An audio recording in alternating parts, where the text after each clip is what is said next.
calling the White House. Unfortunately, we cannot answer your call today because congressional Democrats are holding government funding, including funding for our troops and other national security priorities, hostage to an unrelated immigration debate. Due to this obstruction, the government is shut down. It was a short battle that's now come to an end. But who really won? We're back in business. We had a weekend of pain, and we're back open for business. On Friday at midnight, the U.S. government shut down. It's laid on the table. Less than 72 hours later, Republicans and Democrats agreed on a temporary spending bill to keep the government going. But it's the fourth such measure since October, and it may be a sign that the war is far from over. In a few hours, the government will reopen. We have a lot to do. The issue of the Dreamers demands resolution. A budget must be written. Health care has to be addressed. The Trump shutdown will soon end. But the work must go on, and it will.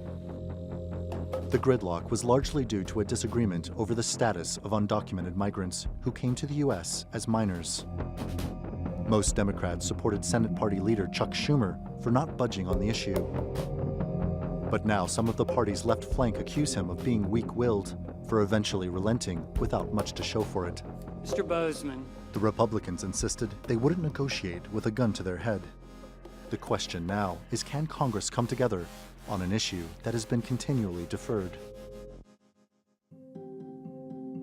No Dream Act! No peace! No Dream Act! No peace! No Dream Act! No peace! You know, it's disappointing knowing that certain Democrats voted with a continuing resolution that will not carry a Clean Dream Act. That is honestly something that this isn't, like I said, this isn't an immigration issue anymore. It's a humanitarian issue. It's just another form of betrayal. I've lived my life, my entire life in this country. I've pledged allegiance to its flag, and so for them to say that they're not willing to protect us, it's a betrayal. The so-called Dreamers have lived in limbo since the DREAM Act was first introduced more than 15 years ago.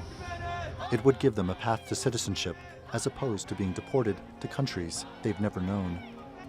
While the proverbial can has once again been kicked down the road for these young undocumented migrants, the shutdown did force a debate on the issue.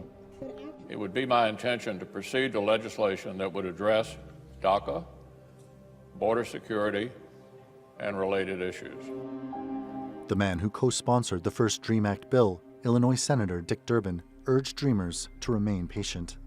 For the first time in 5 years, we will have a debate on the floor of the Senate on the DREAM Act and immigration. To all the Dreamers who are watching today, don't give up. I know that your lives are hanging in the balance on what we do here on Capitol Hill and with the White House. What the president did clearly worked. While the White House is claiming victory, the short-lived shutdown will soon be forgotten. But with another budget deadline just weeks away, the Democrats will have to push hard to protect 700,000 people facing possible deportation.